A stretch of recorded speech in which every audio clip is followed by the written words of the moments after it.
حضرت یونس علیہ الصلوۃ والسلام نے اللہ تعالیٰ کی بارگاہ میں جو فریاد کی وہ آیت کریمہ کے نام سے ہم یاد کرتے ہیں،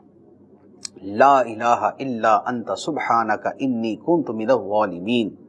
تیرے سوا کوئی معبود نہیں، تو پاک ہے، بے شک میں اپنی جان پہ زیادتی کرنے والوں میں سے ہوں۔ تو جب حضرت یونس علیہ السلام نے مسلسل یہ تسبیح پڑھی اور اللہ تعالیٰ کی بارگاہ میں اپنی عرض پیش کی تو اللہ تبارک و تعالیٰ فرماتا ہے کہ ہم نے کیا کیا؟ فرمایا فاستجبنا لہ،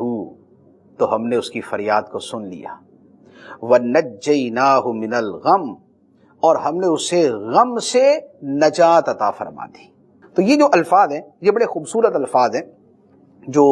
آیت کریمہ کے ہیں۔ حدیث مبارک کے اندر نبی پاک علیہ الصلوۃ والسلام نے فرمایا کہ جو یہ کلمات پڑھے گا اللہ تعالیٰ اس سے مصیبت کو دور کر دے گا۔ ایک صحابی نے عرض کیا یا رسول اللہ صلی اللہ علیہ وسلم، یہ جو فضیلت ہے حضرت یونس علیہ الصلوۃ والسلام کے ساتھ خاص ہے، یہ سب کے لیے ہے؟